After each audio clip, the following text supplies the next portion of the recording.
Good evening Sahu जी। Very good, आवाज आ रही है। स्क्रीन दिख रहा है आप लोग को?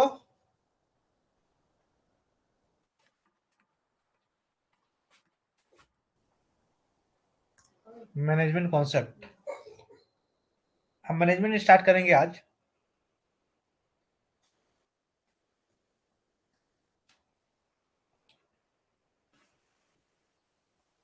जनरल सेफ्टी के कुछ टॉपिक बच गया है, उनको दूसरे फैकल्टी के द्वारा कवर किया जाएगा, या तो आफ्टर मैनेजमेंट मैं उनको रिवाइज करा दूंगा एक बार।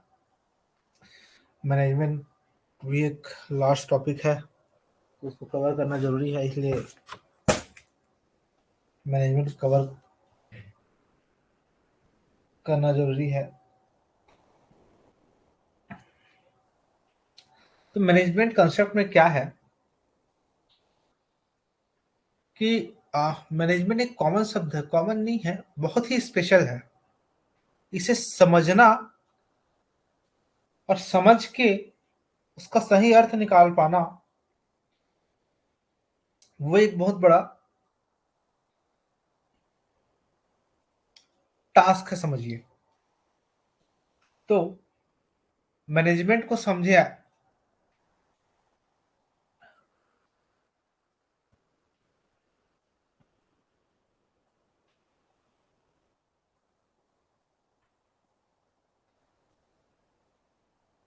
इसका औपचारिक अर्थ हम माने या समझे तो क्या है कि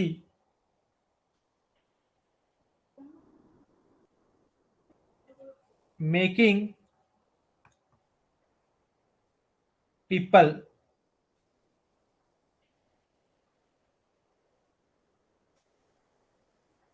टुगेदर, ये क्या करता है? लोगों को साथ करता है। साथ मतलब इकट्ठा, यूनाइट, यूनाइट करेंगे हम लोगों को। क्यों? फॉर डिजायर्ड गोल।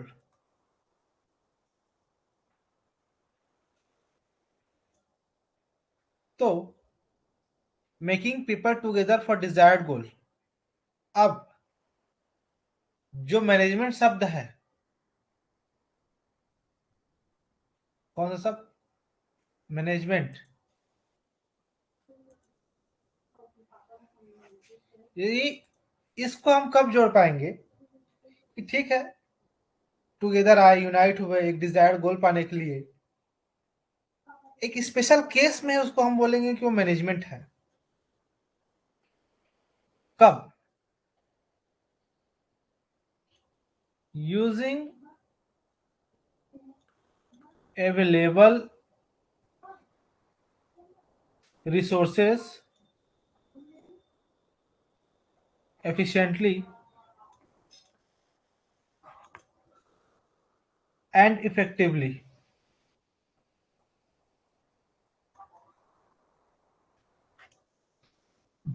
कहने का अर्थ है कि देखिए, मैनेजमेंट में मैं चीजों को गहराई से समझाऊंगा और इसको समझना है, क्योंकि चीजें कॉन्सेप्चुअल ही पूछे जाएंगे, डेफिनेशन ही पूछे जाएंगे। आपको पढ़ के समझ में आना चाहिए कि पूछ क्या रहा है, ऑप्शन क्या दिया है। तो मैनेजमेंट के कॉन्सेप्ट में ये लाइन आप समझ लीजिए कि लोग यूनाइट हो रहे हैं या एकत्रित हो रहे हैं एक डिजायर्ड गोल के लिए, जिसको पाने के लिए उनके पास लिमिटेड या अवेलेबल रिसोर्सेस है और उसे इफेक्टिवली पाना है, अचीव करना। तो ये मैनेजमेंट का पहला फंडा है। दूसरा फंडा ये है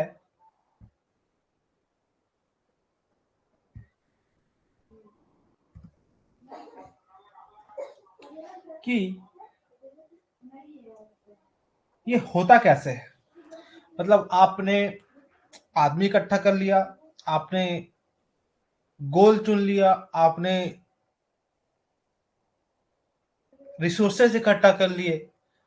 अब पार्ट आता है कि ये होगा कैसे, इसका इम्प्लीमेंटेशन क्या है। तो मैनेजमेंट कंप्राइसेस, मतलब किन चीजों से मैनेजमेंट को हम दिखाते हैं। Planning,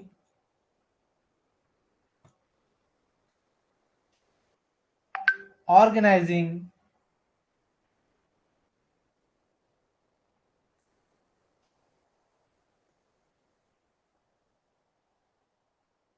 staffing,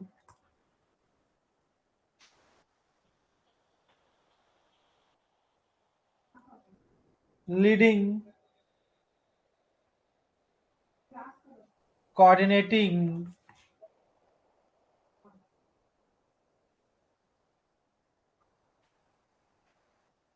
in an organisation. तो सारे चीजों को हम डेप्थ में समझ जाएंगे। आप जानते होंगे, हम बढ़ेंगे आगे, इस चीज को आप समझ लीजिए कि मैनेजमेंट किन चीजों से मिलकर बनता है। प्लानिंग मैनेजमेंट का पार्ट है, ऑर्गेनाइजिंग मैनेजमेंट का पार्ट है, स्टाफिंग मैनेजमेंट का पार्ट है, लीडिंग मैनेजमेंट का पार्ट है, कोऑर्डिनेटिंग मैनेजमेंट का पार्ट है। कहने का अर्थ है कि इफेक्टिव मैनेजमेंट के लिए ये सारे चीज हमको करने पड़ते हैं। और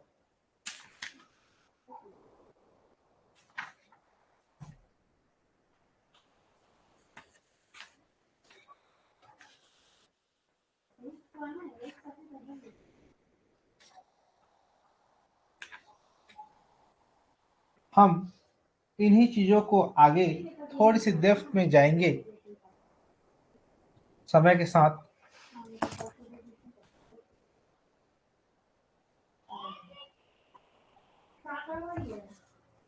तो प्लानिंग शब्द आप बहुत बेहतरीन तरीके से जानते हैं कि प्लानिंग मीन्स किसी इवेंट को या किसी एक्टिविटी को या कोई कार्य को प्लान करना कि कैसे होगा, क्या सीक्वेंस होगा, उसे हम प्लानिंग कहते हैं। और जब प्लानिंग में जाएंगे तब हम बहुत सारी चीज पढ़ते हैं कि लॉन्ग रेंज प्लानिंग क्या है, शॉर्ट रेंज प्लानिंग क्या है। बहुत सारी चीज हम पढ़ते हैं प्लानिंग में इंडिविजुअली जब जाने पे। अभी यहाँ पर परिभाषित करने के लिए ये मान के चलिए कि एक गोल को पाने के लिए आपकी क्या एक्टिविटीज रहेंगी, आप किस ऑर्डर में उसको अचीव करने के लिए क्या क्या एक्टिविटीज रखेंगे, उसकी जो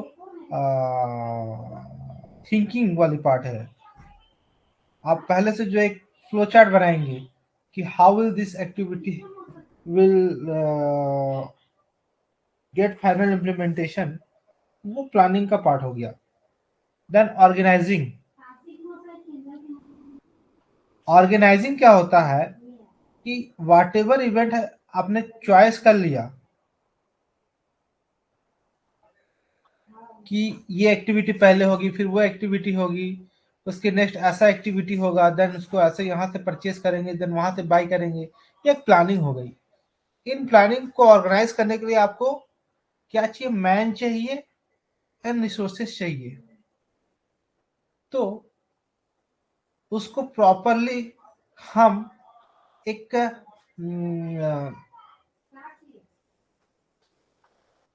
प्रिपरेटरी अरेंजमेंट करेंगे यूजिंग आपके जो भी हेल्पिंग हैंड्स है उनसे, और ऑर्गेनाइज करेंगे कि वो कैसे फुलफिल होगा, कैसे बना पाएंगे। तो उसको ऑर्गेनाइजिंग बोलते हैं।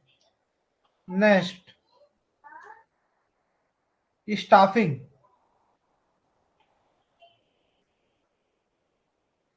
स्टाफिंग का शब्द जो है एक पर्टिकुलर काम के लिए कौन पर्सन सुटेबल है। मतलब आपने आदमी चुन लिया, फॉर एग्जाम्पल कि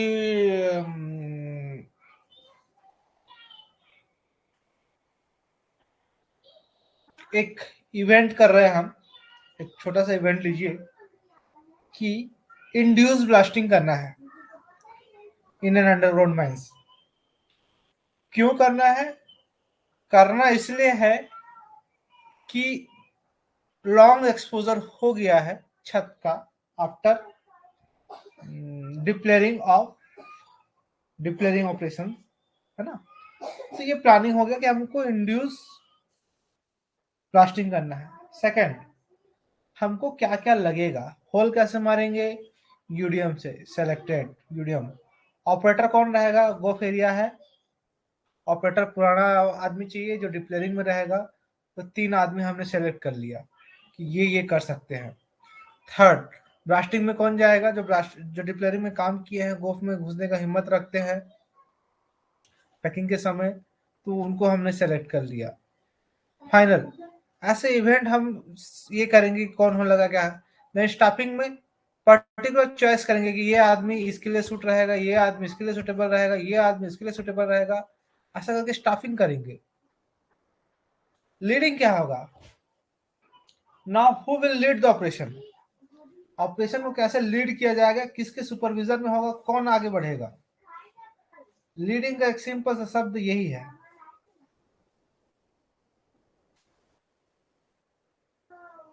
कि एक्शन किस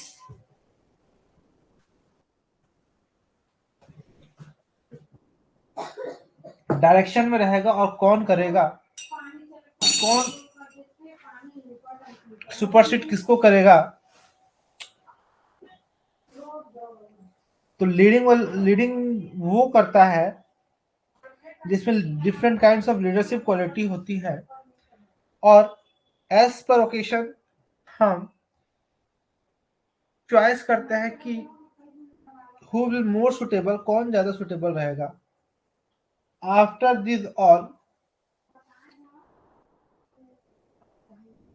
कोऑर्डिनेटिंग भी एक बहुत बड़ा, कोऑर्डिनेटिंग नहीं होगा एक्चुअली, ये कंट्रोलिंग होगा, कोऑर्डिनेटिंग एंड कंट्रोलिंग होगा।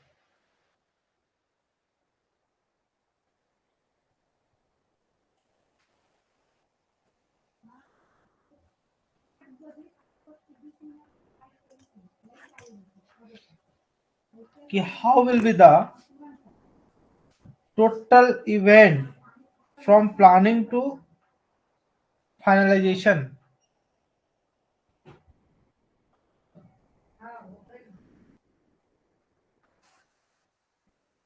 कैसे कैसे कंट्रोल किया जाएंगे, ये इसलिए होता है लास्ट पार्ट कि ठीक है, लीडिंग पार्ट तक हम देख लिए कि एक्शन फाइनलाइज हो जा रहा है। मतलब आपने प्लान किया, ऑर्गेनाइज कर दिया, स्टाफ कर दिया, एक लीडर बना दिया, ना काम खत्म, आपका इवेंट हो जाएगा। लेकिन कौन कहाँ गलती कर सकता है, उस गलती को कैसे दूर किया जाएगा, इसको देखने वाला कोई होना चाहिए। इसलिए कोऑर्डिनेटिंग एंड कंट्रोलिंग शब्द का भी एक इसमें जगह बनी कि आपने प्लान कर लिया, ठीक है, प्लान कर लिया, इवेंट ऑर्गेनाइज कर लिए, देन फाइनली चीज़ों को स्टाफिंग कर दिया as per their experience and their suitability. उसमें से हमने लीड कौन करेगा ये भी डिसाइड कर लिया, और प्रोग्राम को लीडर हमने इम्प्लीमेंट कर दिया। नाउ ये एक फुल प्रूफ नहीं हुआ, क्योंकि इसमें एरर कौन कर रहा है हम देखने के लिए अभी तक इसमें कोई बताए नहीं। तो ये कोऑर्डिनेटिंग एंड कंट्रोलिंग पार्ट में कोऑर्डिनेट करना कि किस प्रकार से चीजें एज पर प्लानिंग मूव होंगी एंड कुछ एरर ना हो, इस बात को ध्यान रखना इस पार्ट में आता है। ये पांचों शब्द आप एकदम गार्ड बांध लीजिए, ये पांचों शब्द के रहने से ही पूरा मैनेजमेंट आपका पूरा होगा।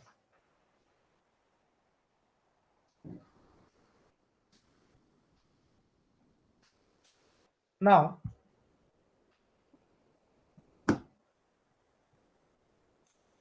तीसरा,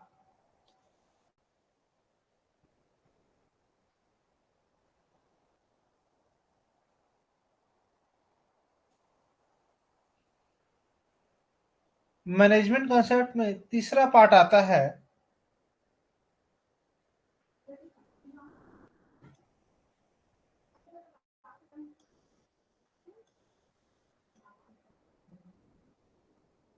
रिसोर्सिंग।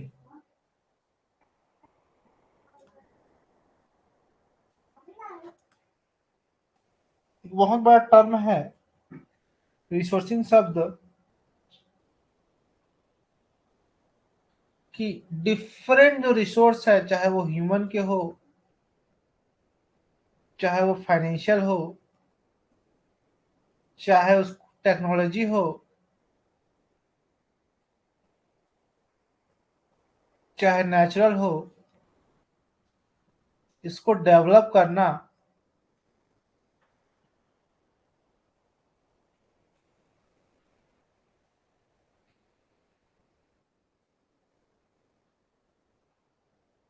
मैनेजमेंट का मेन एम होता है। एम नहीं बोलेंगे, पार्ट होता है। और इन्हीं को डेवलप करके आप इन चीजों को कर पाएंगे। कहीं ना कहीं ये चीजें शामिल होती हैं। मैनेजमेंट का कॉन्सेप्ट आपको समझ में आया? अभी तक कोई दिक्कत?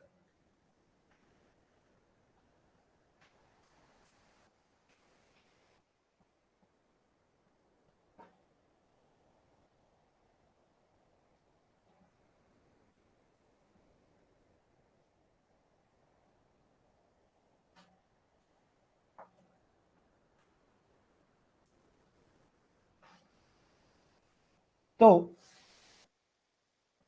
हम एक दो राइटर के द्वारा डिफाइन किया हुआ डेफिनेशन पढ़ेंगे, जिसमें Henry Feral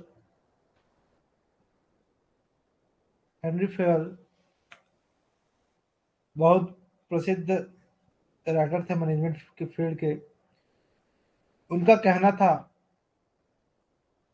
to manage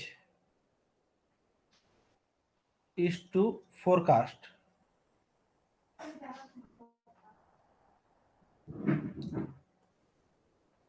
and to plan, to organise,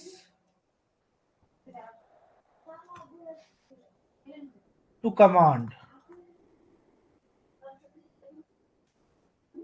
to coordinate and to control. कहने का अर्थ है कि फेरोल जी ने क्या बोला, हेनरी फेरोल ने,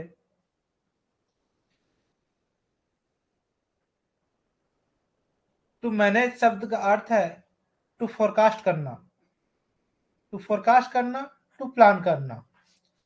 फोरकास्ट शब्द का अर्थ आता है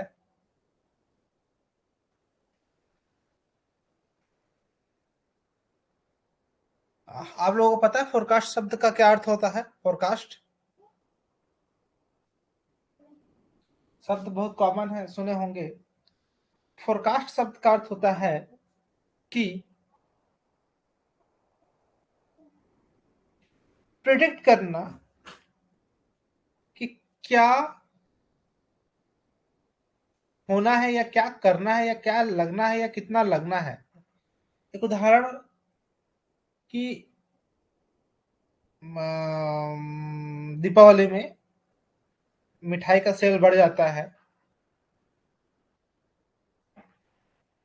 हाँ, कुछ होने से पहले दीपावली में मिठाई का सेल बढ़ जाता है। तो until and unless past experience से या दूसरे के अनुभव से दुकानदार ये फोरकास्ट नहीं करेगा कि उसको कितना मिठाई लगना है, समझेगा नहीं, उसको बूझेगा नहीं, उसको पता नहीं लगेगा, अंदाजा नहीं लगाएगा कि कितना मिठाई का उसका खपत होने वाला है, वो कैसे बिजनेस करेगा उस दिन। तो उसको पता लगाने का कि कितना खपत होना है, हो सकता है, ये आकलन करना ही फोरकास्ट है उसके लिए। जैसे वेदर रिपोर्ट में आता है कि बारिश होना है नहीं होना है, तो वेदर रिपोर्ट में बारिश होगा नहीं होगा फोरकास्ट किया जाता है। सिमिलरली आफ्टर फोरकास्ट प्लानिंग करना, तो फोरकास्ट मतलब कि क्या लगना है, कितना लगना है, कैसे लगना है, क्यों लगना है, क्या चाहिए नहीं चाहिए, देन प्लानिंग उसे कैसे करेंगे, देन ऑर्गेनाइज करना, कमांड करना, कोऑर्डिनेट करना एंड कंट्रोल करना। ये फेरल ने बताया था। इन शब्दों को थोड़ा सा ध्यान से देखिएगा और सुनिएगा, क्योंकि इसी में से एक आध शब्द हटा के आपको सवाल बना देगा कि which are related to management. Management के सवाल आपको अंग्रेजी नापने का ही सवाल रहेगा कि आपको कितनी अंग्रेजी आती है, उसमें बहुत ज़्यादा कंसेप्चुअल नहीं रहते हैं और क्वेश्चन बड़े ही इजी आएंगे। बस आपका कॉन्सेप्ट थोड़ा सा क्लियर होना चाहिए कि जैसे forecast, plan, organise, command, coordinate, control, ये सब शब्द मैनेजमेंट से डायरेक्टली रिलेटेड है।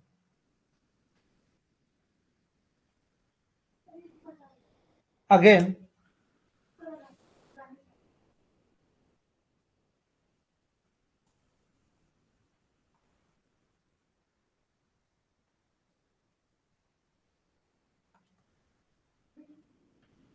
जॉर्ज आर टेरी,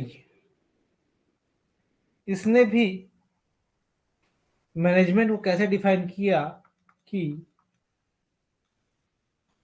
मैनेजमेंट क्या है, is a distinct process of planning, किस चीज का, प्लानिंग का, ऑर्गेनाइजिंग का,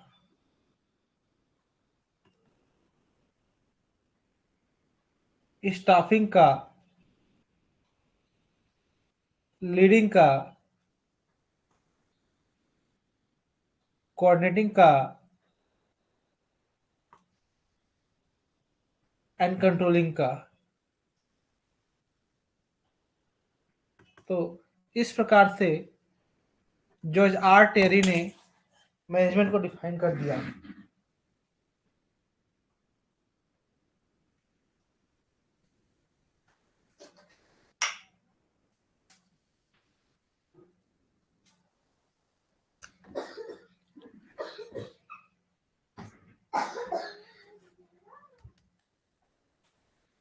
कैरेक्टरिस्टिक्स,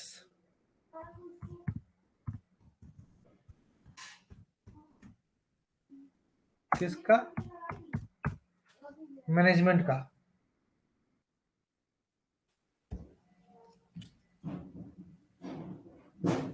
पहला,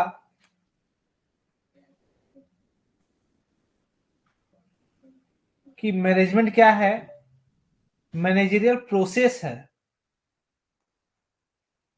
management is managerial process. Managerial process कहने का शब्द क्या है,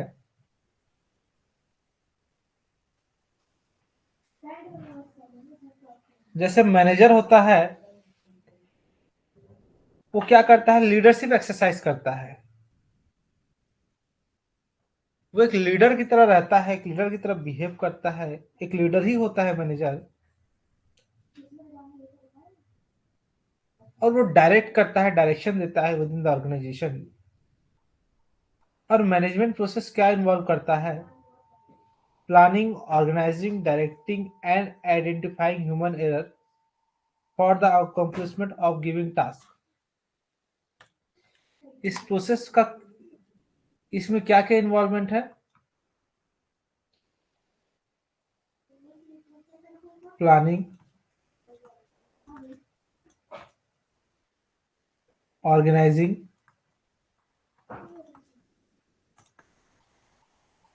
directing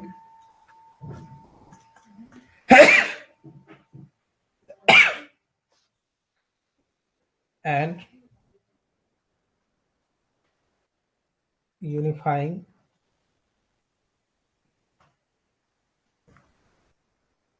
human effort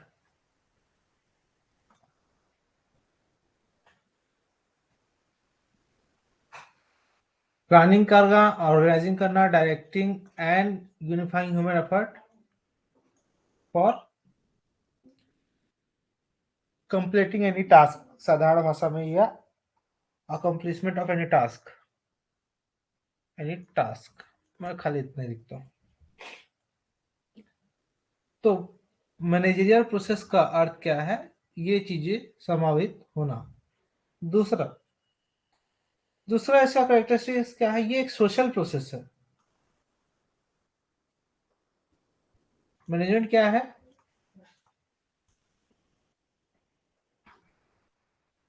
social process है।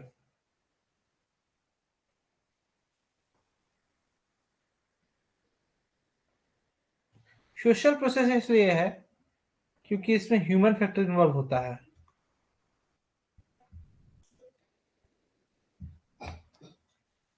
ह्यूमन फैक्टर इन्वॉल्व होने की वजह से एक सोशल प्रोसेस है।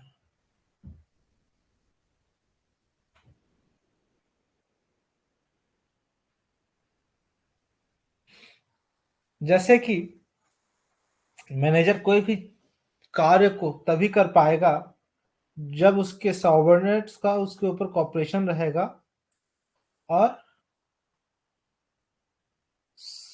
सपोर्ट रहेगा। तो सपोर्ट और कोऑर्डिनेशन पार्ट एक सोशल एक्टिविटी आप बोल सकते हैं, इसलिए इसको सोशल प्रोसेस भी कहा जाता है। और इस वजह से ये एक स्पेशल कैरेक्टर भी है क्योंकि इसमें support and coordination of subordinate होता है।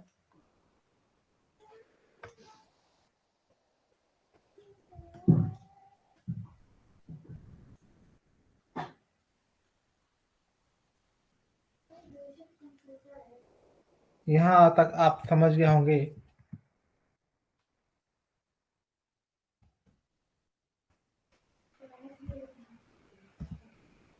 नाउ अगला हो गया तीसरा,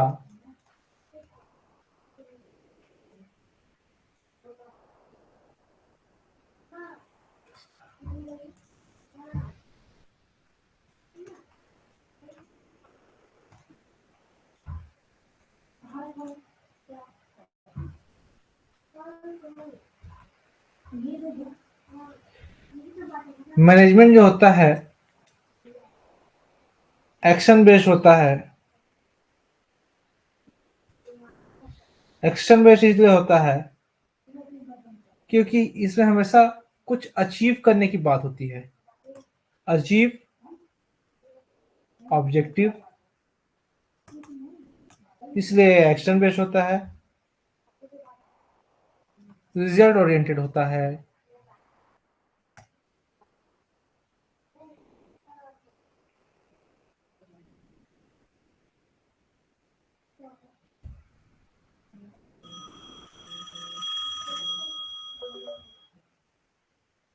हेलो। हाँ गोविंद। हाँ। हाँ वो निकल गया फिर उधर से। हाँ। हाँ चलो ठीक। हाँ हो गया।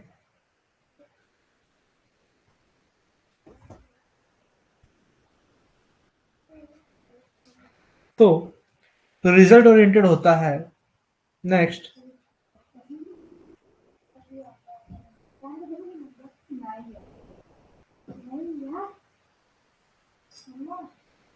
ऑलवेज जहां अचीवमेंट ऑफ गोल की बात हो गई, रिजल्ट ओरिएंटेशन की बात हो गई, तो परफॉर्मेंस कहीं ना कहीं सामने आ ही जाता है और परफॉर्मेंस का इम्पोर्टेंस बढ़ जाता है। इसलिए ये तीनों के होने की वजह से ये एक्शन बेस्ड हो गया।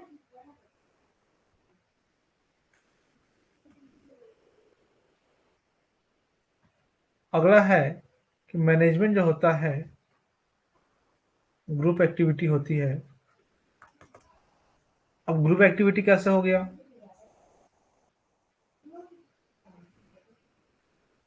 जैसे कि मैंने पहले बोला कि इसमें टुगेदरनेस होता है, सोशलिज्म होता है, अकेले करने का चीज नहीं है।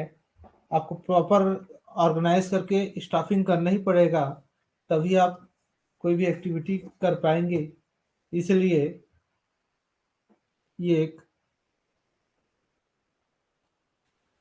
कलेक्टिव इफेक्ट होता है, एफर्ट होता है, लोगों का मिलजुल के एफर्ट होता है।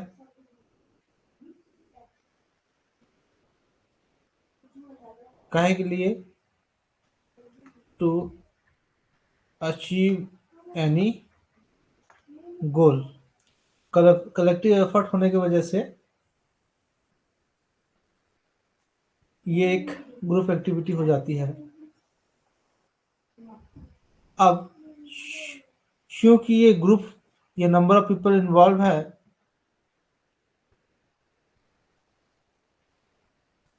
इसलिए कोऑर्डिनेशन वाला पार्ट, कोऑर्डिनेट करने वाला पार्ट इम्पोर्टेंट हो जाता है। पांचवा, management is all pervasive.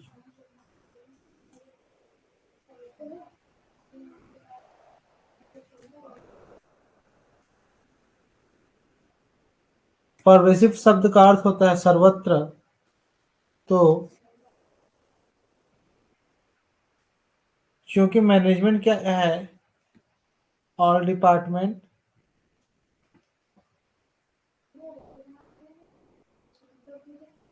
All activity of employ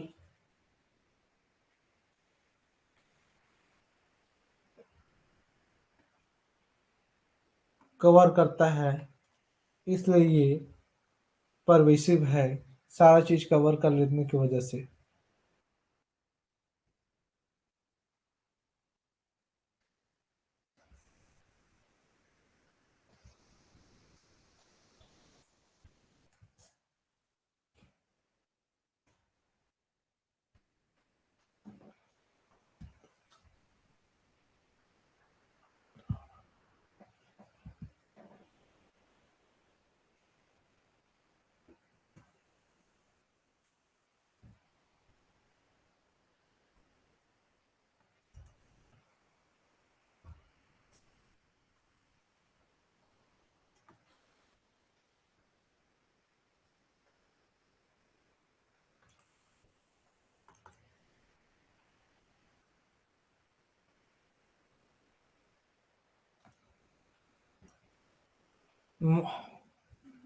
management M क्या हो गया? At coordinating of activities. ये भी इसका चरित्र होता है, इस सारे एक्टिविटीज को कोऑर्डिनेट करना, क्लियर डायरेक्शन प्रोवाइड करना, सारे ऑर्गेनाइजेशन को एक जगह इकट्ठित करना, यूनाइट करना, सब में हारमोनियल तरीके से काम को डील करना, ये सब कोऑर्डिनेशन से संबंध है।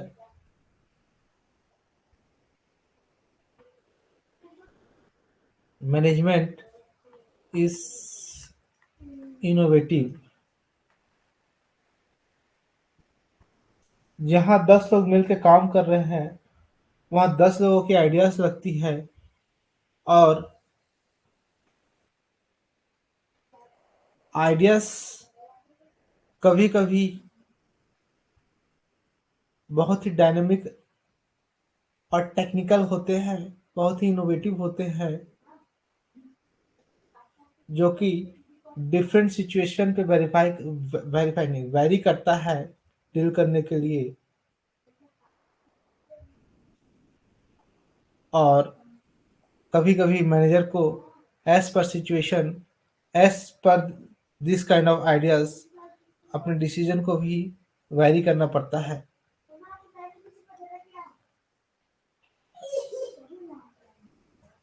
मैनेजमेंट के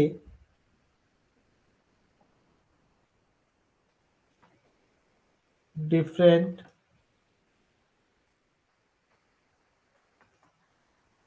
ऑपरेशनल लेवल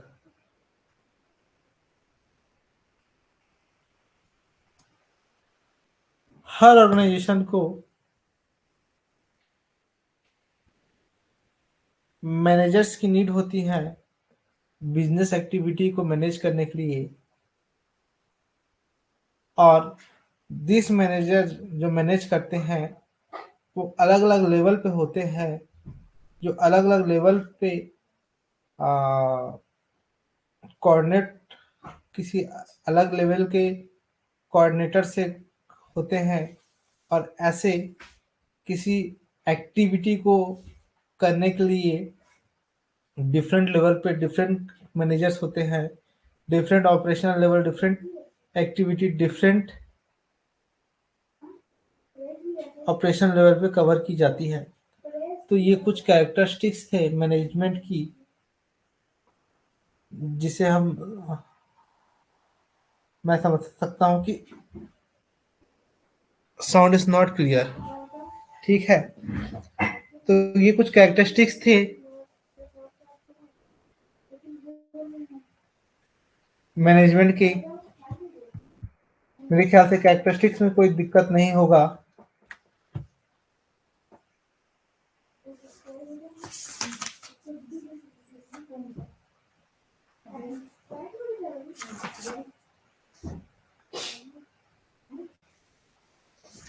अब हम पढ़ेंगे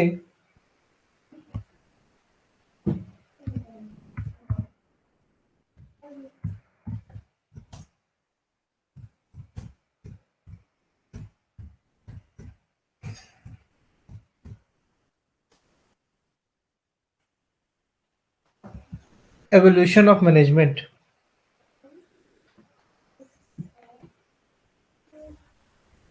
एवोल्यूशन ऑफ मैनेजमेंट की जब बात करें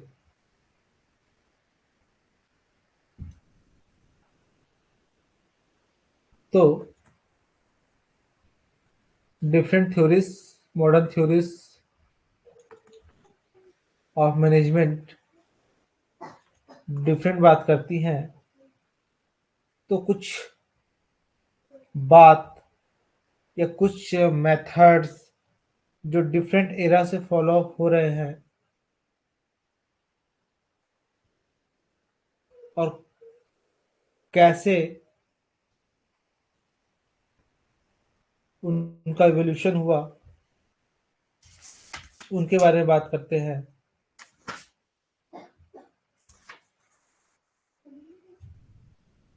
तो इसे मेन आते हैं behaviour management, process management,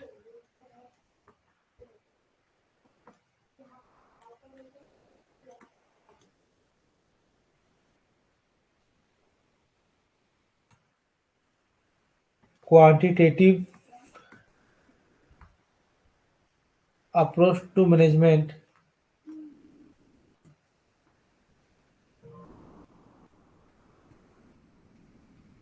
system approach to management,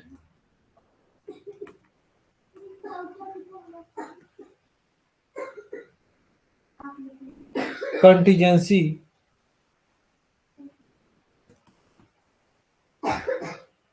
approach to management.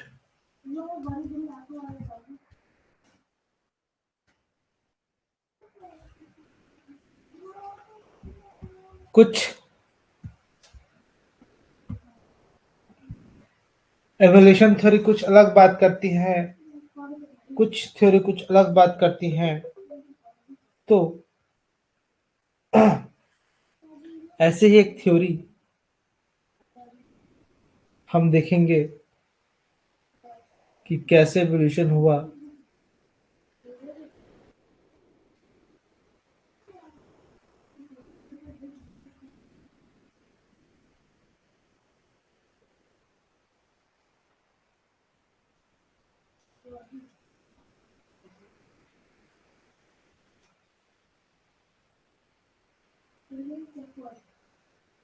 Initial stage से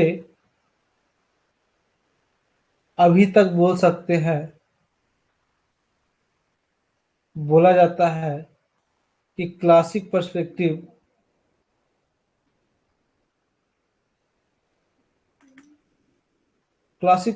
जो हमने शुरू में बात की, ऑल थिंग्स कंबाइंड होती है, उसके बारे में, क्लासिकल मेथड के बारे में जो डेफिनेशन किए, वो एक समय तक चला। फिर 1925 से दशक के बाद से बिहेवियर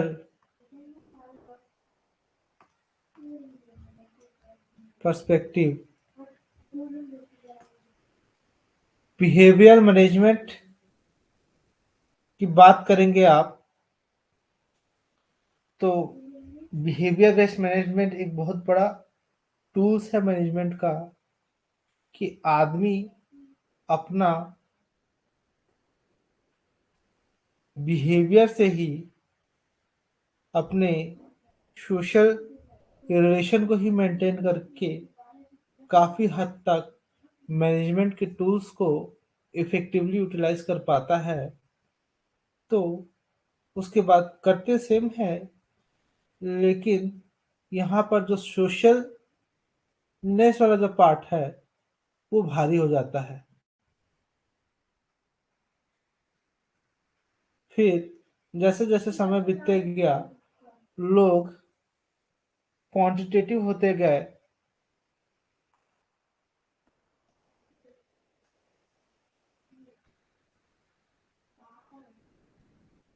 क्वांटिटेटिव पर्सपेक्टिव मैनेजमेंट का एक एग्जांपल है,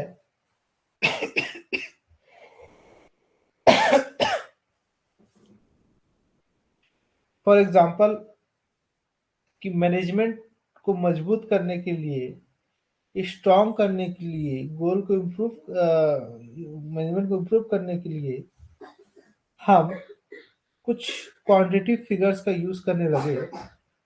इसका बेस्ट एग्जांपल आप बोलेंगे क्वांटिटिव पर्सपेक्टिव का, तो जो रेटिंग्स होती हैं कि आपका वर्क परफॉर्मेंस क्या आया, वो उसका जो रेट आधार हुआ कि आपने 5 आउट ऑफ 5 मिला, 4 आउट ऑफ 5 मिला। तो ये सब एग्जांपल हैं क्वांटिटेटिव पर्सपेक्टिव के। फिर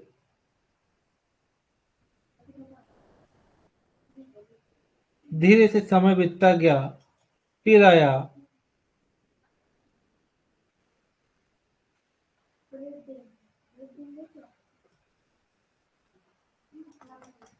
कि लोग पूरे सिस्टम पे ध्यान लगे देने लगे कि how will the whole system will improve, so that कि पूरा पूरा इनपुट प्रोसेस, उसका ट्रांसफॉर्मेशन प्रोसेस कैसा रहेगा, आउटपुट कैसा रहेगा, फीडबैक लेना, होल चीजें ध्यान देने लायक हो गई। और हम आगे पूरा डिटेल में डिस्कस करेंगे।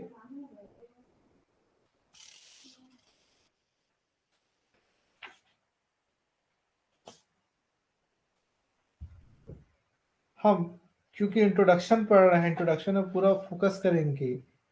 आप एक बार मैनेजमेंट के इंस्टीट्यूट्स, डिफरेंट डेफिनेशंस को समझ गए, तो आपकी बाकी चीज समझने में आपको बड़ा आसानी होगा। बाकी सिर्फ कॉन्सेप्ट है। फिर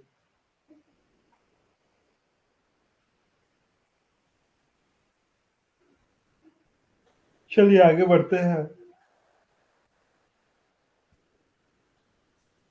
फिर आती है कंटीजेंसी मैनेजमेंट।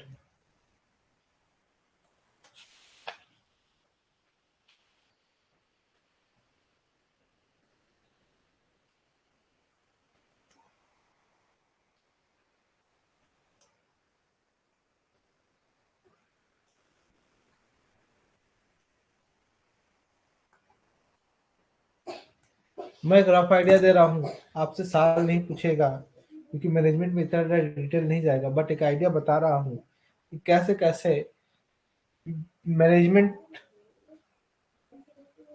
में बदलाव आते गए, अप्रोच कैसे चेंज होते गए, मैं इस विषय पे बात करना चाह रहा हूँ।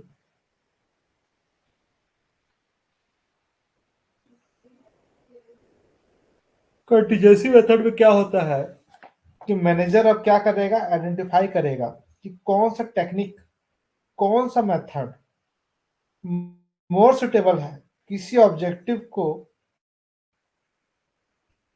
परिस्थिति के हिसाब से पाने में।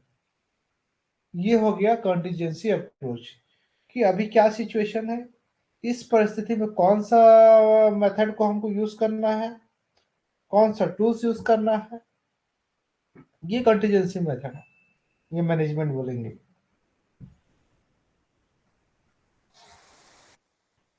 तो बेसिक थिंग बोलेंगे इसमें, तो कौन सा सिचुएशन में कैसा डील करना ही कंटीजेंसी मैनेजमेंट कहलाता है। या हम एक कॉमन टर्म में या लैंग्वेज में डिप्लोमेटिक शब्द का यूज करते हैं, तो वो शब्द हमको यूज नहीं करना है। डिप्लोमेटिक क्या होता है कि ढोल मटोल वाली बातें हो जाती है कि हम दोनों तरफ कह गए, ये भी सही वो भी सही, या इसके पास ऐसा बात किया और उसके पास उसके फेवर में बात किए। तो हम ऐसा दोनों को जिताएंगे कि दोनों सही हैं। तो कंटीजेंसी का ये अर्थ है कि किस सिचुएशन में, किस परिस्थिति में कैसा डील करना है। Different dealing situation with different scenario, ये कंटीजेंसी मैनेजमेंट है। क्वांटिटेटिव मैनेजमेंट में क्या होगा, कंप्यूटर्स का या मैथमेटिकल टेक्निक्स का या फाइनेंशियल स्टैटिस्टिक्स का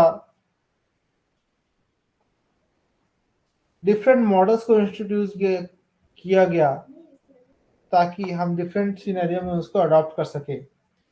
सिस्टम मैनेजमेंट थ्योरी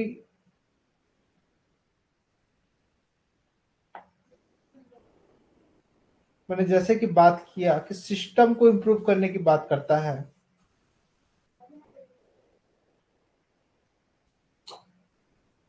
और इसमें जब हम बात करेंगे सिस्टम के, तो सिस्टम में एक बाउंड्रीज होगी। हम उतना डिटेल में नहीं जाएंगे कि सिस्टम में कैसी बाउंड्रीज होगी। सिस्टम ओपन हो सकता है, क्लोज हो सकता है। जनरली ओपन सिस्टम को हम पेनिट्रेट कर सकते हैं, क्लोज सिस्टम को पेनिट्रेट नहीं कर सकते, ये ध्यान रखिएगा। और सिस्टम मैनेजमेंट में चार चीजें मेन होती हैं, input, transformation, process, output and feedback. कि इनपुट मटेरियल, ह्यूमन रिसोर्सेस कैसे लगाने हैं, ट्रांसफॉर्मेशन प्रोसेस क्या होगा टेक्निकली एंड मैनेजरियली, आउटपुट हमको क्या मिलना है, और हम फीडबैक लेके सिस्टम को सुधारने में विश्वास करेंगे। ये सिस्टम मेथड हो गया। ह्यूमन मैनेजमेंट में एक शब्द याद रखिएगा, ह्यूमन रिलेशन। ये बहुत इंपॉर्टेंट टर्म है। ह्यूमन रिलेशन के बिना किसी प्रकार का मैनेजमेंट संभव नहीं है। इसलिए मैक्सिमम टाइम ह्यूमन रिलेशन या ह्यूमन मैनेजमेंट बहुत उपयोगी साबित होता है। जहाँ पर प्रोसेस मैनेजमेंट फेल हो सकता हो, सिस्टम मैनेजमेंट फेल हो सकता हो, क्वांटिटेटिव मेथड फेल हो सकता हो, कंटीजेंसी मैनेजमेंट भी फेल हो सकता है वहाँ पर बिहेवियर मैनेजमेंट पास हो जाए। एक छोटा सा उदाहरण देता हूँ मैं बिहेवियर मैनेजमेंट का, कि बहुत साधारण सी बात है। मेरे साथ नहीं हुआ था। मेरे बाजू वाले साइडिंग में क्या हुआ कि एक साइडिंग में जनरली बड़े बड़े व्हीकल्स का मूवमेंट होता है। तो ट्रक चल रही थी, ट्रक ने मालगाड़ी के इंजन को क्या किया, टच कर दिया। टच कर दिया तो मालगाड़ी का इंजन मजबूत होता है, लेकिन वहां क्या हुआ, गंदा हो गया, थोड़ा सा पेंट की स्क्रैचेस लग गए। अब रेलवे का गार्ड आ गया, रेलवे का गार्ड आ गया और उसका आरपीएफ का बॉस आ गया। अब वो करने लगा हल्ला कि बुलाओ, उसको अंदर ले जाएंगे, गाड़ी जब्त करेंगे, इतना का फाइन लगेगा, इतना का ये लगेगा। ये सब सुन जब घटना हुई तो फिर वहां के जो साइडिंग इंचार्ज थे, हमारे मित्र हैं, वो आए। जब आए तो जो आरपीएफ का अधिकारी था, उनको देखा, देखा तो उनको बोला सर आप हैं। तो जो हमारे मित्र थे वो तो आरपीएफ को नहीं पहचान रहे थे। तो उन्होंने याद दिलाया कि सर हम एक बार आपके पास आए थे और ये काम से आए थे, याद कीजिए दोपहर का समय था। तो वो बोले सर आप है तो एक काम कीजिए, इसको सर्फ से धुलवा दीजिए और कुछ मत कीजिए, थोड़ा सा इसको सफाई बढ़िया से करवा के रख दीजिए खाली। तो फिर मैंने पूछा सर ये कैसे हो गया, अपने मित्र से, मेरे से सीनियर है तो मैं सर ही बोलता हूँ। तो उन्होंने बताया कि यार दोपहर का समय था, 3 बजे, मैंने कुछ नहीं किया था, उसको एक गिलास पानी पिलाया था और एक डोसा मंगवा दिया था। 2 व्यक्ति थे, उसको भी उन लोगों ने आधा आधा करके खाया था समय के हिसाब से। तो वो समय का चीज वहां पर काम आया। तो ये एक एग्जाम्पल था बिहेवियर मैनेजमेंट का कि आपका अच्छा बिहेवियर रहेगा तो हो सकता है बड़ा से बड़ा काम, जहाँ process management, system management, quantitative management, contingency management या मनी मैनेजमेंट फेल हो रहा हो, वहां पर बिहेवियर मैनेजमेंट काम आ जाए।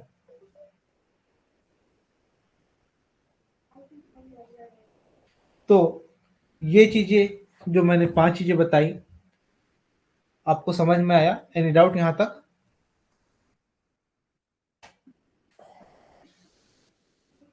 अभी तक कोई डाउट?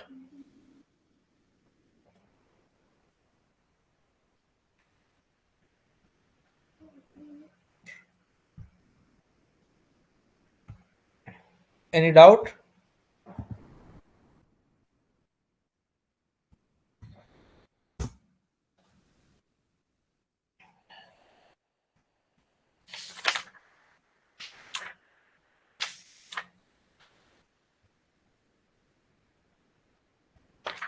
Very good.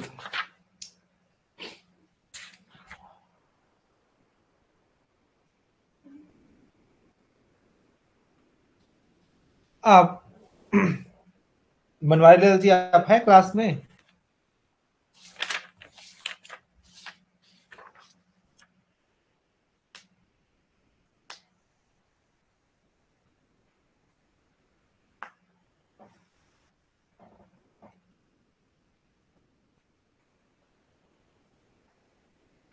हाँ, हम अंदर घुसेंगे, ये सब चीजें रिपीट होंगी।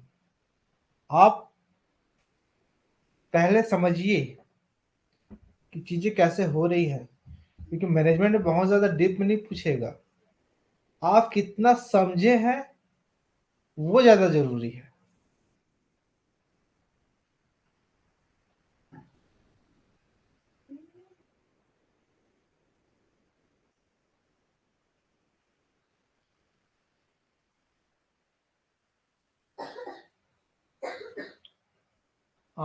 मनवारी जी आपको समझ में आया ना कि और डीप में पढ़ाने के लिए बोल रहे हैं?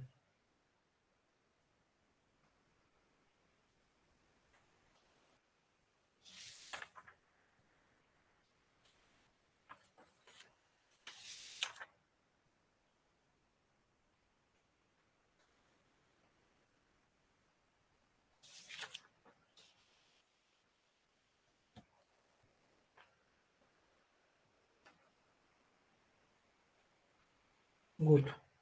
हम और एज पर टॉपिक्स आते जाएंगे, हम उन चीज़ों को डीप में समझेंगे। अभी तो इंट्रोडक्टरी चैप्टर चल रहा है।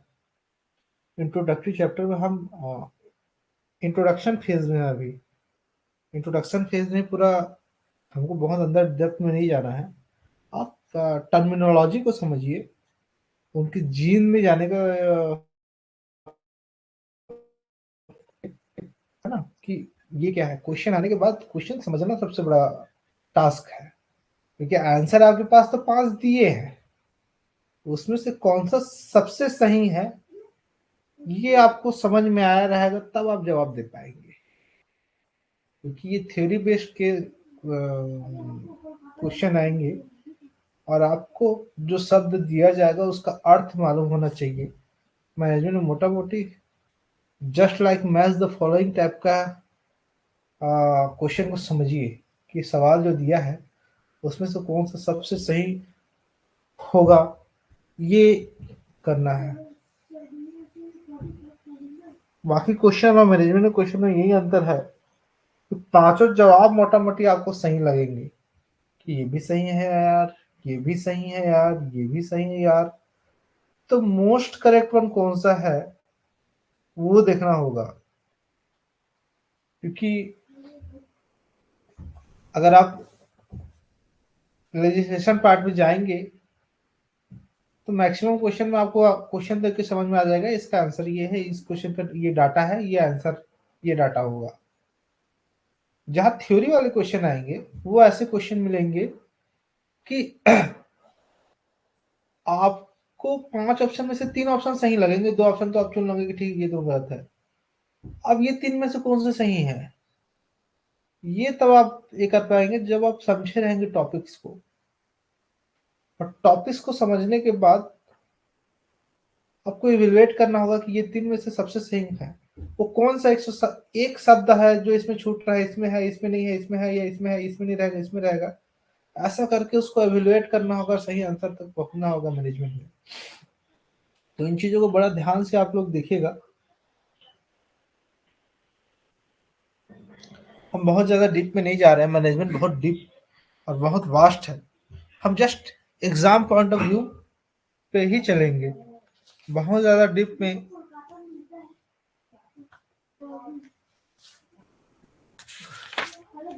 जाने का नहीं है आप लोग को भी।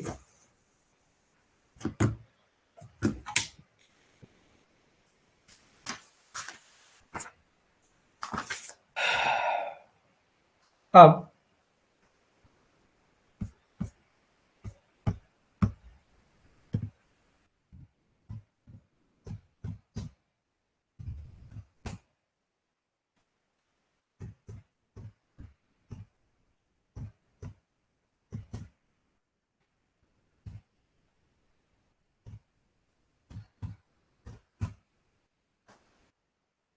Element of scientific management.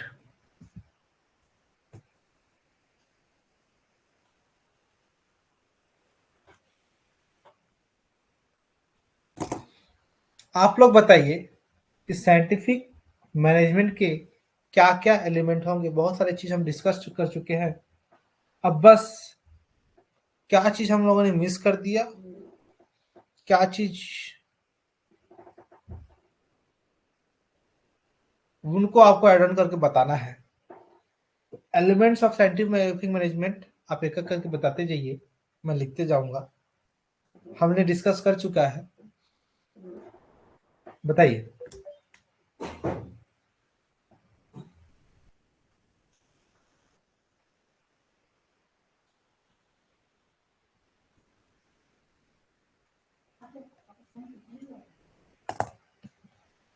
8 होंगे, 8 हम डिस्कस करेंगे।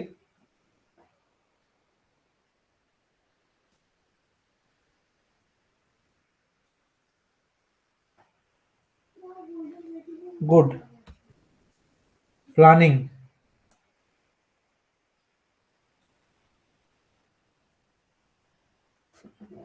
Very good. Organising,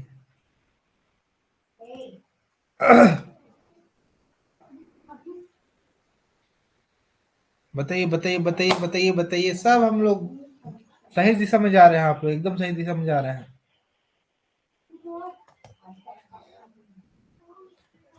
staffing,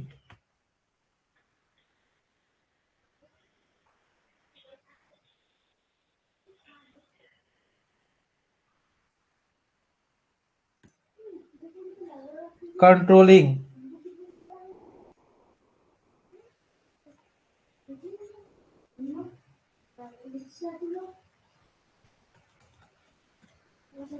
controlling के बाद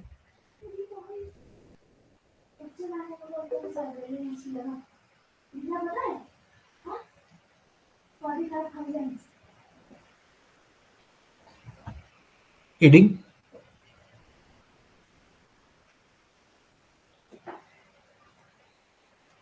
लीडिंग, या लीडिंग ना बोल के हम लोग यूज करेंगे डायरेक्टिंग।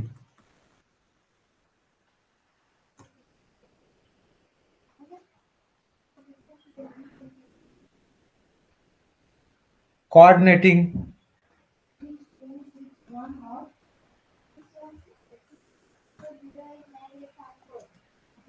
दो मिस कर रहे हैं मात्र।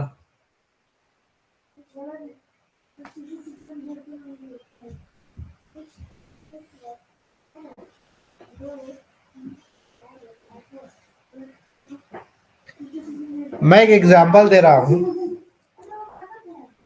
और उसको बताइएगा वो क्या है। एग्जाम्पल ये है कि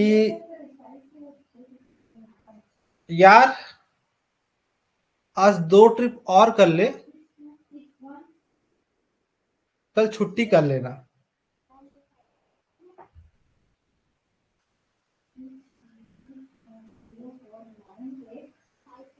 ऑर्गेनाइजिंग हो चुका है,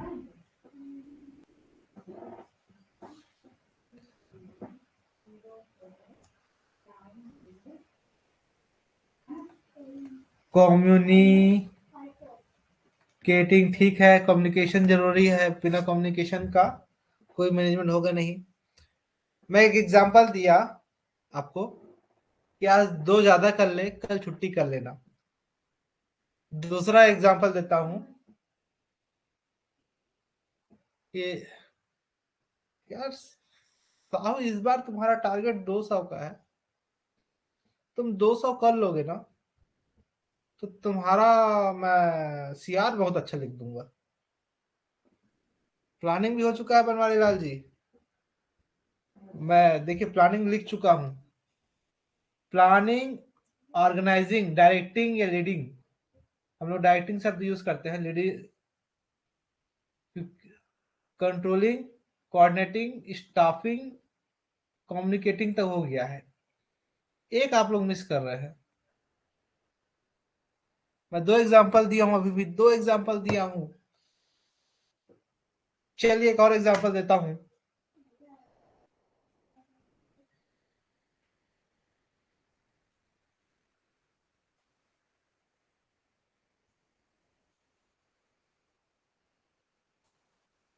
एग्जांपल नहीं देता हूं।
कैरेट एंड स्टिक का एक पार्ट उसका एग्जांपल है।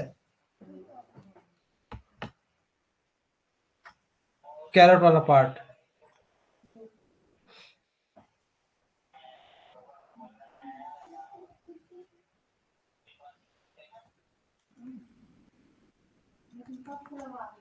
मोटिवेटिंग।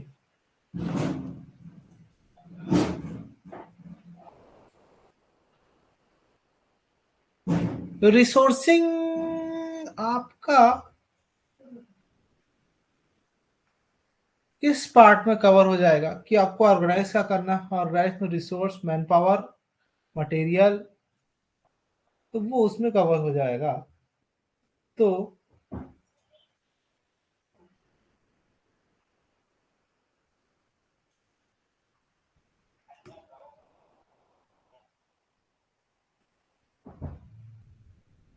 ये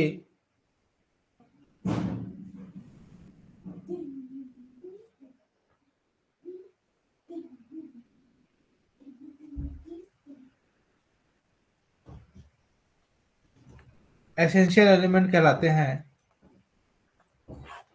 ये तो होंगे ही।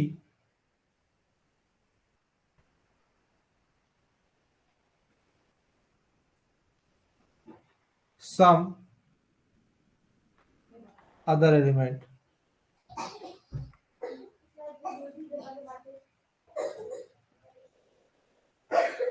As per situation demand. ये चार, planning, organising, directing, controlling, always रहेंगे।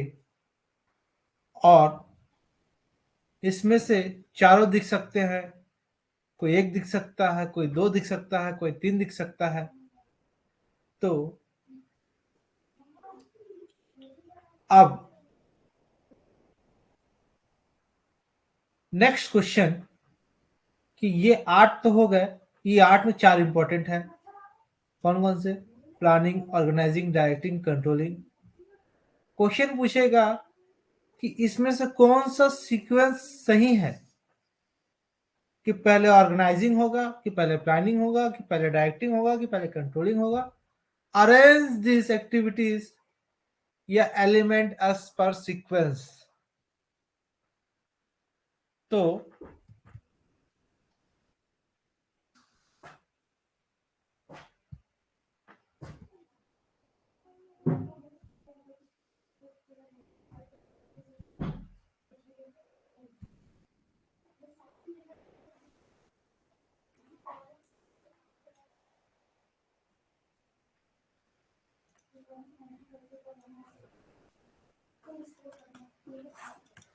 Sequence of management activity, hello, sequence of management activity, 4, planning, organising, directing and controlling. ये चारों कौन से सीक्वेंस में रहेंगे? आपको मैं आधा मिनट 1 मिनट का समय देता हूं, बताइए। क्योंकि ये सवाल पूछता है कि प्लानिंग, ऑर्गेनाइजिंग, कंट्रोलिंग, डायरेक्टिंग, या organising, controlling, planning, directing, directing, controlling, organising, planning, ascending order या डिसेंडिंग ऑर्डर, कौन सा सही है? मैं 2 मिनट का बायो ब्रेक ले रहा हूँ, आ रहा हूँ, आप लोग इसको बताइए।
मेरा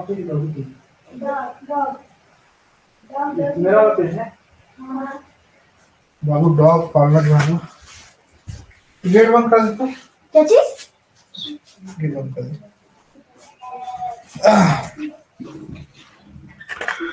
planning, organising, directing and control.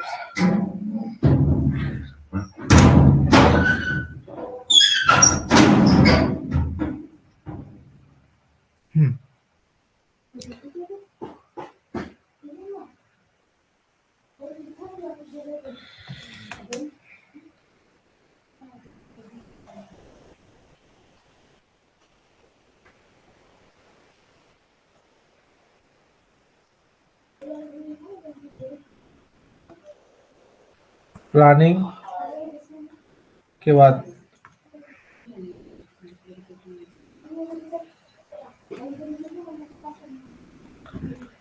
Organising करना, ऑर्गेनाइजिंग के बाद डायरेक्टिंग, देन कंट्रोल।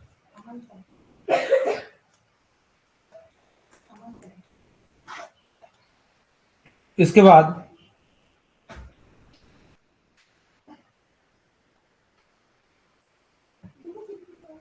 जो बाकी 4 मैंने बताए हैं, अगर उसमें से कोई जोड़ देता है तो अकॉर्डिंगली वो पीछे आके जुड़ जाएगा, या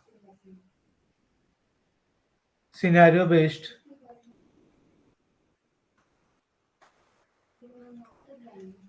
कोई क्वेश्चन आया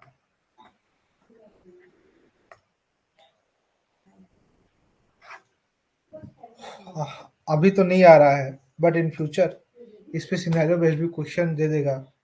जैसे मैंने छोटा सा सिनेरियो सुनाया, वैसा टाइप का एक 2-4 लाइन का सिनेरियो बता देगा, और इसमें मैनेजमेंट का इफेक्ट, एलिमेंट्स का इफेक्टिव डायरेक्शन बताइए। ऐसा करके तो मोटा मोटी डायरेक्शन आपको एज पर सिचुएशन आपको डिफाइन करना होगा। वो जस्ट लाइक कंटीजेंसी मैनेजमेंट है, एज पर situation your management will be as per requirement.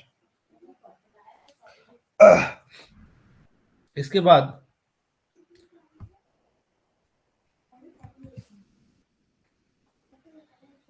यहाँ तक कोई दिक्कत?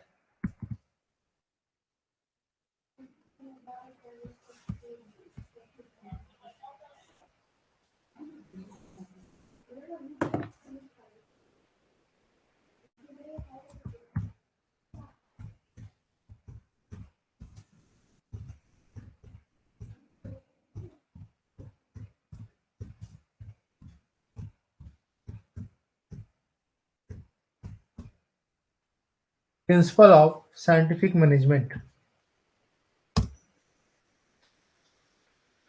साइंटिफिक मैनेजमेंट के सिद्धांत क्या है, बताइए।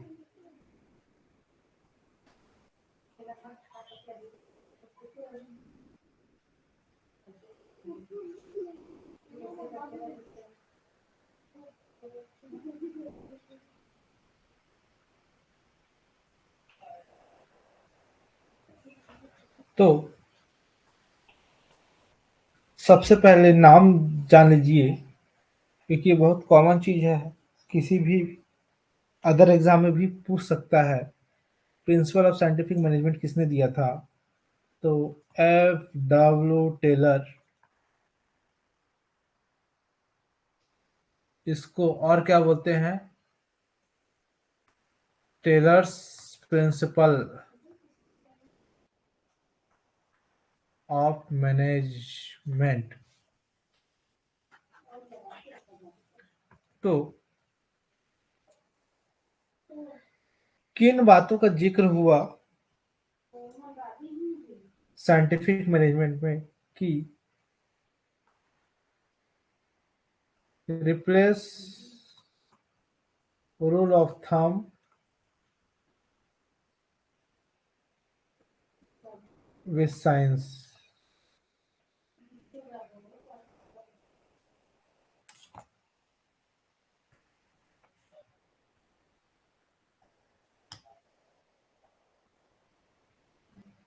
कहने का अर्थ है कि एक एग्जांपल दे रहा हूं। जैसे पहले कहते थे कि रात में नाखून नहीं काटते, तो पहले के जमाने में क्या होता था, लाइट नहीं होती थी, कमजोर होती थी, धीमी होती थी, चिमनी के जमाना था। दूसरा, काटने का साधन क्या थे, शार्प टूल्स, चाकू, ब्लेड, पत्ती।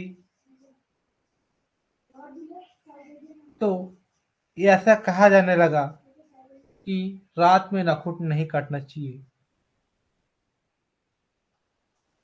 नाउ जब हम बात साइंस की करें, एक पढ़ा लिखा व्यक्ति बोलेगा रात में नहीं काटा जाना चाहिए था, इसका कारण ये था, आज की डेट पे हमारे पास एफिशिएंट लाइट है, एफिशिएंट टूल्स है, जिसके उपयोग से हम चाह के भी अपने आप को चोट नहीं पहुंचा सकते, वो बहुत सेफ है, इसलिए हम रात को भी काट सकते हैं। इसी प्रकार से मैनेजमेंट टूल्स का भी बात आई कि जो कुछ थंब रूल चले आ रहे थे, उनको हटा के साइंस की बातों पे बात किया जाए कि आप साइंस की बातें करेंगे तो अर्थ है साइंटिफिक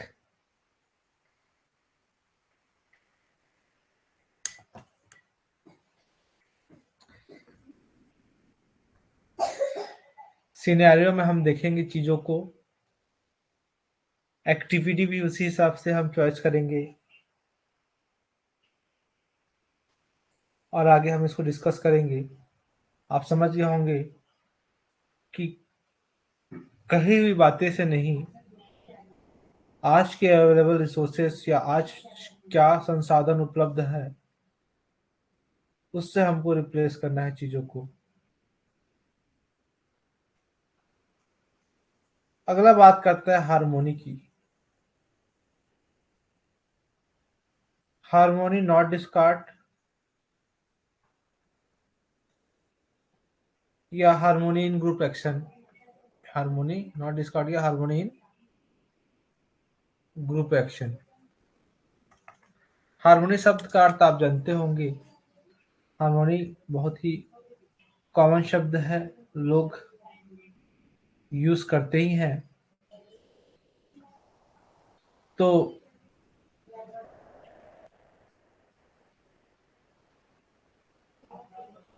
कहने में कहने का मतलब है जो शांति या पीसफुल वेस है, उनको अडॉप्ट करना साइंटिफिक मैनेजमेंट का प्रिंसिपल में आता है, पीसफुल वे को फॉलो करना।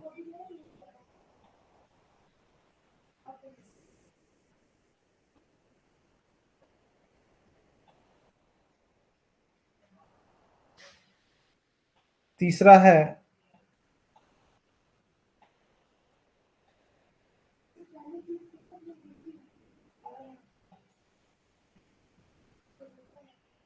कॉपरेशन। कॉपरेशन कहने का अर्थ है कि ये जो मैनेजमेंट है आज का, वो कोऑपरेटिव वे में किया जा सकता है, न कि कोई इंडिवी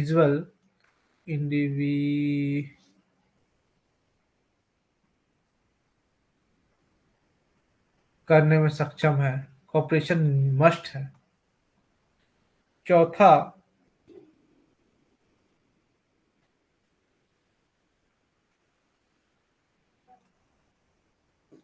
मैक्सिमम आउटपुट की बात करता है, और मैक्सिमम आउटपुट कैसे होगा, मेंटल रिवोल्यूशन से। हमको अपने सोच से परे आना होगा, तब हम मैक्सिमम आउटपुट की ओर पहुंच पाएंगे। पांचवा,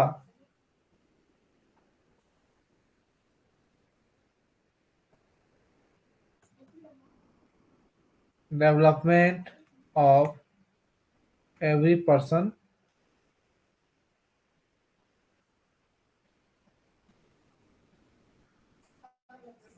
जो भी गोल को अचीव करने में लगे हुए हैं, उन सब का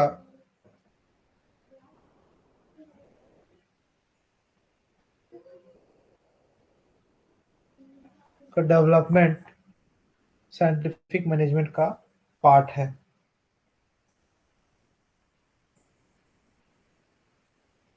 अगला,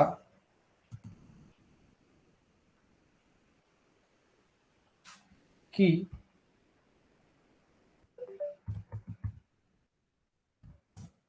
ये इतना फेमस क्यों हुआ।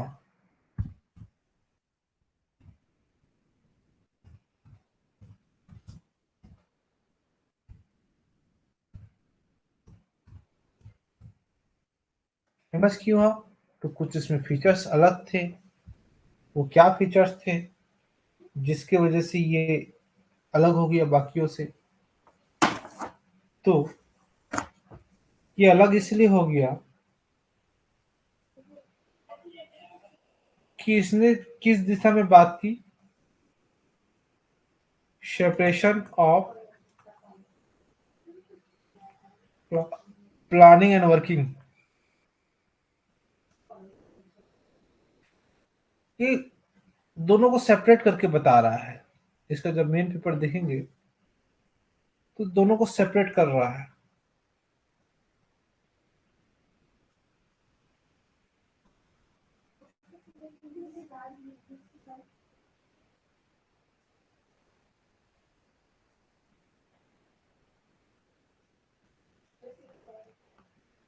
Functional foremanship.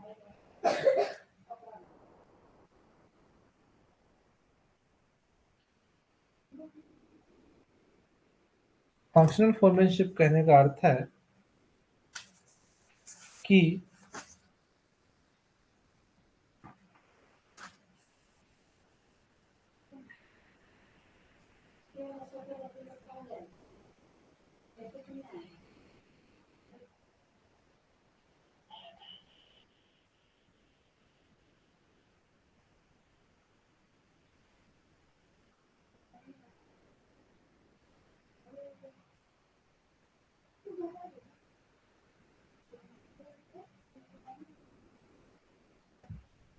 डिफरेंट काम के लिए या फंक्शन के लिए डिफरेंट वर्क पर्सन को सपोर्ट करना एंड डेवलप करना, इसमें बताया गया है।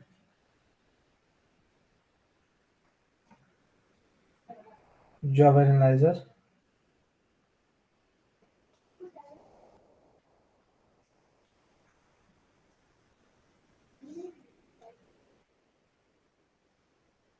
Time study,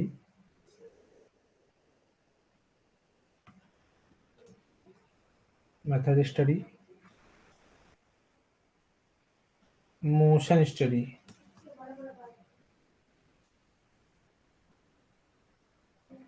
job analyser, time study, method study and motion study. ये पार्ट आ गया कौन सा,